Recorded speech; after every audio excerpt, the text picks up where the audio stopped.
The sun was barely up when I saw the HOA truck parked at the edge of my property. I froze.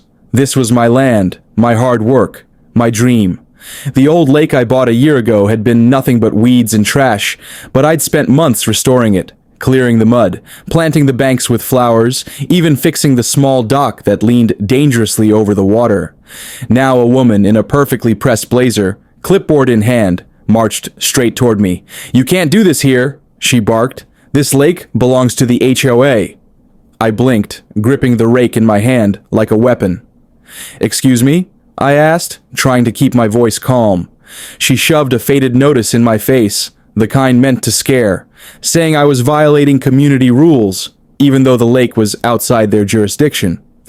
"This is private property," I said firmly, but she laughed, that sharp, entitled laugh that makes your skin crawl. "Private? You think a small deed means anything here?" Her eyes narrowed as she scanned my land, and I noticed she was calling someone on her phone. I took a deep breath, already sensing the chaos about to unfold. I had prepared for threats like this, but I didn't expect her to send an entire team to confront me on day one. "She called the cops," I muttered under my breath, realizing the familiar rush of tension that came when people like her tried to flex fake authority. I took a slow step forward.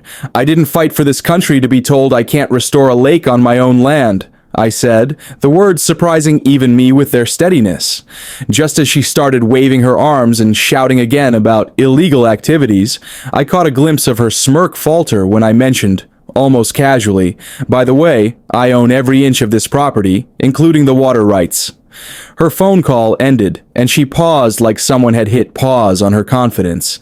But I knew this was only the beginning. The lake sparkled behind me, calm and untouched, yet it felt like a battlefield waiting for the next move. My hands tightened around the rake. "Let's see how far your HOA rules really reach," I whispered. The woman's gaze swept over the water, the dock, and the cleared banks, and I could see that she wasn't expecting this fight.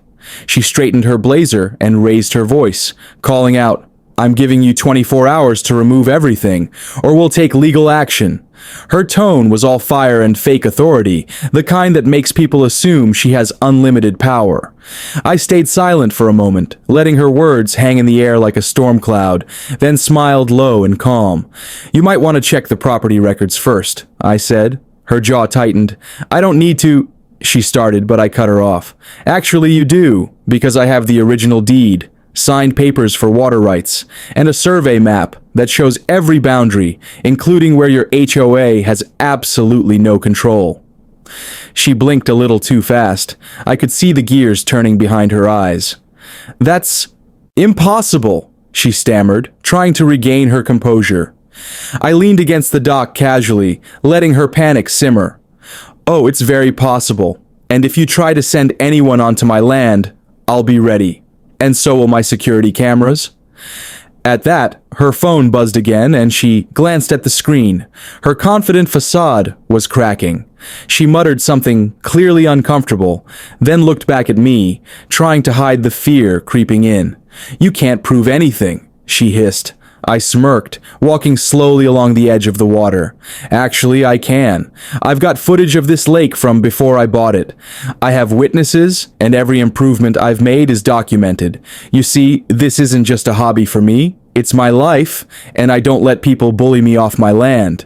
Her hands trembled slightly as she gripped the clipboard like it was a shield, but she wasn't backing down yet. Her pride wouldn't allow it. I knew this was the moment before the storm, the pause before the real chaos, and somewhere deep down, I couldn't help but feel a thrill. She had no idea what she had just walked into. Her phone rang again, and this time she answered, whispering urgently. I couldn't hear most of it, but I caught her say, "Yes, he has documents." "I don't know." Her confident act was crumbling, and I let a small smile slip before she could hang up. I raised my voice so she and anyone listening could hear. "By the way, if you try to involve law enforcement with false claims, that's impersonation, and I keep copies of everything." Her eyes widened, a flicker of panic crossing her face. "I'm just enforcing the rules," she stammered. Her voice was shaky now, betraying her. I stepped closer, letting my presence fill the space, and lowered my voice just enough so it felt like a warning. Rules? You mean fake rules? On my land. She flinched and suddenly her posture slumped slightly. I noticed a small security badge sticking out of her purse. It looked official, but the design was all wrong. My instincts kicked in. Fake cops now. Classic, I muttered. You really thought you could scare me into leaving my own property? Her face turned red, but I could tell she was calculating, thinking of her next move. I don't want to fight. I just want what's mine, I said calmly. But I will protect it, and I suggest you reconsider how far you're willing to push this. The wind rustled across the lake, almost echoing my words, and I could see her hesitation grow. For a brief moment I saw fear replace arrogance. She clenched the clipboard, trying to find a comeback, but nothing came. I knew the next move would define this showdown, and she had no idea I had more than just deeds and footage on my side.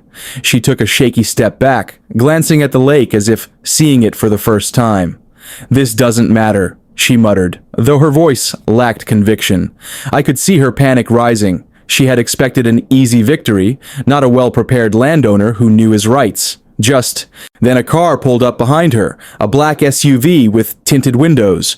Two men in plain clothes stepped out, flashing badges. We're from the HOA Enforcement Division, one said, but something about their stance felt off, almost staged. My heart sank for a second. Fake cops. Could this escalate so quickly? I raised an eyebrow. HOA Enforcement Division. Interesting. I hope you brought your paperwork. The first man glanced at the clipboard. She still gripped it and nodded. Ma'am, everything seems in order, he said to her, clearly more nervous than confident. I kept my voice calm but firm. Listen, gentlemen, I respect the law, but if you're here to enforce fake claims, you're trespassing, and I have it all recorded. I motioned toward my house, where cameras covered every angle of the lake and driveway. Her smirk had vanished completely, replaced by a pale, tight-lipped fear. She whispered something to the men, and they hesitated, unsure. I realized then that her whole plan, sending enforcers to intimidate me, was falling apart faster than I could have hoped. I stepped closer, voice low but dangerous. You see, I didn't spend a year restoring this lake to be bullied off it. One wrong move, and you're all in trouble. The men exchanged uneasy glances, and I could feel the power shifting. The HOA Queen's empire of fake authority was crumbling right in front of her eyes, and I was just getting started. I watched as her confident stance completely collapsed. The men with the fake badges whispered urgently to each other, and finally one spoke up. Ma'am, maybe we should call this off. Her face went pale. I smiled, feeling the tension release like a held breath. I stepped forward, holding up my deed in a folder of documents. This lake, this land, it's mine. Every inch, and any attempt to claim otherwise will be on tape, in court, and on the record. The wind rippled across the water, and even the dock seemed to stand taller, as if supporting my words. She opened her mouth to argue, but no words came. Her voice had lost its bite. I could see the neighbors watching from their yards, some shaking their heads, some quietly filming. Her facade was cracking publicly, and everyone knew it. I suggest you leave now, I said firmly, my calm masking the rush of adrenaline. Finally, she turned on her heel and stormed back to her car, muttering threats that no one could hear. The fake enforcers followed, hesitant, keeping their distance. I lowered my documents, letting relief and triumph wash over me. My wife appeared from behind the house, giving me a knowing smile. She had been ready for anything just in case. I walked down to the dock, looking out over the lake I had restored with my own hands. The sun glinted off the water, and I felt the weight of victory settle in. You don't mess with someone's dream, especially when it's their home, I whispered to myself, knowing that the lake and my family were finally safe. Neighbors waved, some even clapping, quietly, and I realized the story would spread fast. The HOA Queen had tried to bully me, tried to take what was mine, but patience and preparation had won. My land, my lake, my life, it was untouchable, and anyone who tried to claim otherwise would know exactly what that meant. The wind whispered across the water, carrying a single thought. Some battles aren't just won, they're remembered.